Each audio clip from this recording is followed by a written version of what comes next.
کیا علم ہے اے حضرت اعلیٰ تیرا، بج رہا ہے عرب و ہند میں ڈنکا تیرا۔ مر گیا کفر، ہوا کفر کا ہر بچہ یتیم، پر طوے حملہ فاروق ہے حملہ تیرا۔ محترم سامعین، آج 25 صفر المظفر سن 1442 ہجری ہے۔ آج سے ٹھیک 102 سال پہلے اس دنیا سے اس عظیم ہستی نے کوچ کیا تھا جس کے علم و فضل اور عبقریت نے دنیا پر حکومت کی، بلکہ اس کی حکمرانی کا دائرہ دن بدن وسعت پذیر ہے۔ وہ عظیم ہستی امام عاشقاں، نابغہ روزگار، امام اعظم ابو حنیفہ ثانی، امام احمد رضا خان محدث بریلوی رضی اللہ تعالیٰ عنہ کی ہے۔ امام اہل سنت صرف ایک عالم دین نہ تھے، بلکہ علم و عمل، عشق رسالت پناہ، تصلب دینی، حمیت اسلامی، سیاسی بصیرت، شخصیت سازی، فراست مومنانہ اور حسن تدبر سمیت درجنوں میدانوں میں وہ امام وقت تھے، جن کی دینی امامت اور حسن قیادت کا لوہا ان لوگوں نے بھی تسلیم کیا ہے جو فکری اور مسلکی طور پر امام احمد رضا سے اتفاق نہیں رکھتے تھے۔ امام اہل سنت کی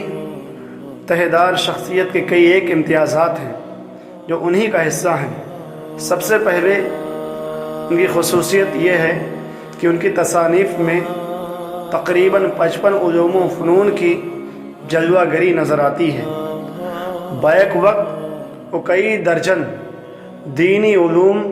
اور ان سے متعلقات میں غیر معمولی مہارت کے ساتھ عصری علوم میں بھی اپنی مثال آپ ہیں۔ دوسری امتیازی خصوصیت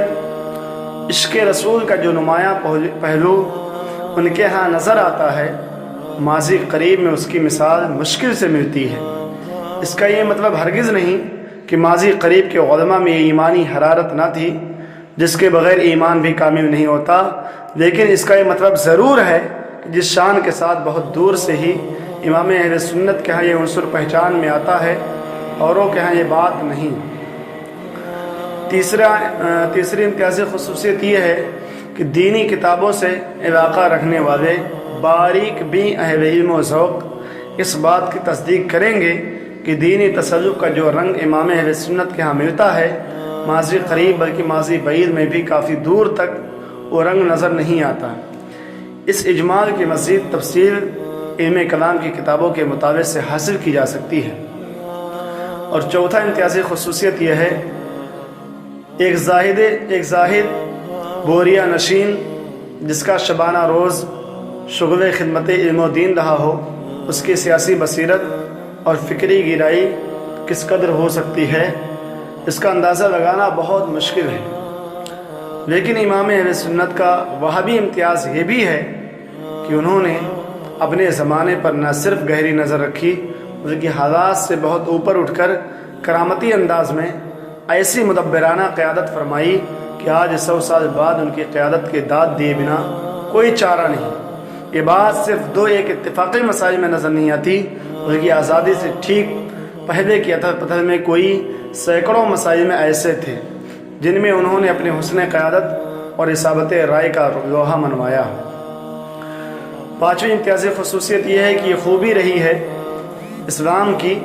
کہ اس کے متبعین میں ایسی ہستیاں بھی گزری ہیں جنہوں نے فکر معاش اور سماجیات سے بالکل مستغنی ہو کر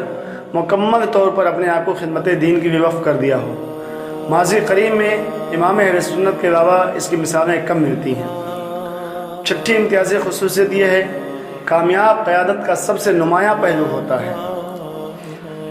شخصیت سازی، کیونکہ کام مر سکتے ہیں لیکن کامیاب شخصیات امر ہوتی ہیں۔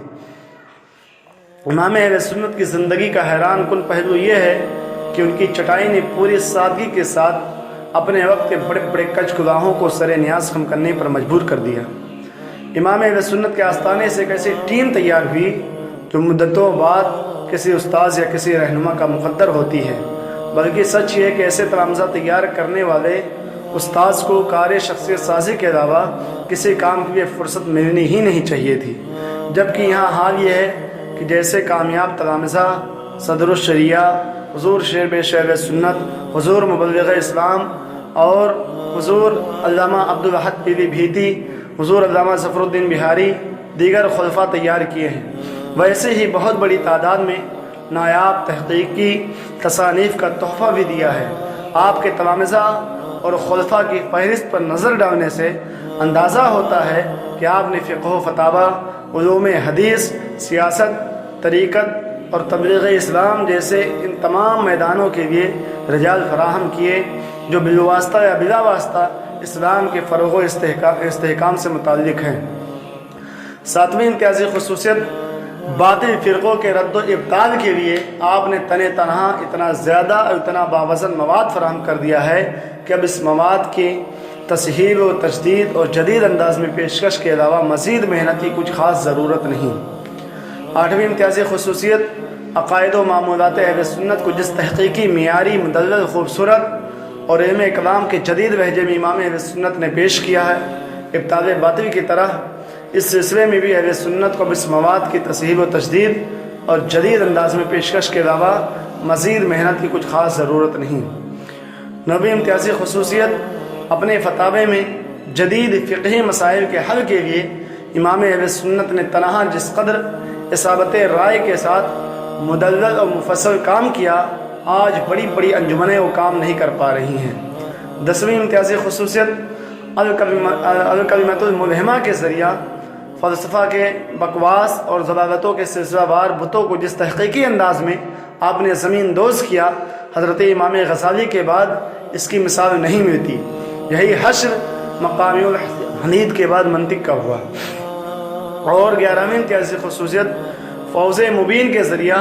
جس تحقیقی اور مدلل انداز میں سائنس کا ناطقہ بند کیا، اگر اس کتاب کی تصحیح ہو جائے تو حرکت زمین کے سلسلے میں بار بار اپنا نظریہ بدل چکی سائنس نہ صرف اس سلسلے میں قرآن کے پیش کردہ نظریات پر جم جائے، بلکہ حضرت امام اہل سنت کی تحقیق کی بدولت سائنس قرآن پر ایمان لانے پر مجبور ہو جائے۔ 12ویں امتیازی خصوصیت، حسام الحرمین کے ذریعہ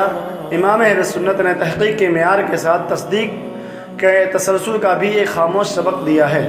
جس کے بعد گمراہوں کے لیے باب الاسلام عرب کا راستہ بھی بند ہو گیا۔ اور آج کے ہمارے موجودہ حالات نے ثابت کر دیا کہ امام اہل سنت کا طرز عمل نہ صرف بہت ضروری تھا بلکہ بے حد دانشمندانہ با کرامت بھی تھا، کیونکہ آج جس ڈھنڈورے پن کے ساتھ باطل بات بات پر عرب میں کسی کام کے ہونے یا نہ ہونے کا حوالہ پیش کرتا ہے، اگر باطل کی کفریات پر عرب کی مہر نہ ہوتی تو شاید آج وہ اور زیادہ آزاد ہوتے اور انہیں گمراہ گری کے مزید میدان ہاتھ رکھتے۔ 13ویں امتیازی خصوصیت یہ کہ اہل سنت و جماعت کے اتحاد کے لیے امام اہل سنت نے جس بصیرت کے ساتھ مساعی کی ہیں، آج اس طرز عمل کو فالو کرنے کی اشد ضرورت ہے۔ آپ کی بارگاہ میں بلا تفریق ہر جگہ کی مستند خانقاہیں اور ہر جہت کی معتبر شخصیات نہ صرف حاضر ہوتی تھیں بلکہ آپ سے کسب فیض کرتی تھیں۔ اور 14ویں امتیازی خصوصیت یہ ہے، تبلیغ دین کے لیے عام طور پر جتنے کارگر میدان ہوتے ہیں، آپ نے ان تمام میدانوں کے ذریعہ تبلیغ اسلام کا فریضہ انجام دیا۔ تصنیف و تالیف، فقہ و فتاوی، تعلیم و تدریس، بیعت و ارشاد اور شخصیت سازی، بلکہ سیاست سے کوسوں دور رہنے کے باوجود سیاسی بصیرت کے ذریعہ میدان سیاست میں بھی آپ نے اپنے نقوص ثبت فرمائے ہیں۔ 15ویں امتیازی خصوصیت یہ ہے، آپ علیہ الرحمٰن نے خود جن میدانوں میں طبع آزمائی کی ہے، ان تمام میدانوں کے مستقبل کے تحفظ کے لیے اپنے تلامذہ اور خلفاء کو جیتے جی ان میدانوں کے عملی طور پر تیار کیا۔ کسی کو فقہ و فتاوی کا تاجدار بنا دیا ہے، تو کسی کو میدان مناظرہ کا بے تاج بادشاہ بنایا ہے، تو کسی کو تحریر و تصنیف کا شاہکار بنا دیا ہے، اور اس طرح اپنے پسماندگان کو بے سہارا نہیں چھوڑا ہے بلکہ ان کے لیے سامان راحت فراہم کر گئے۔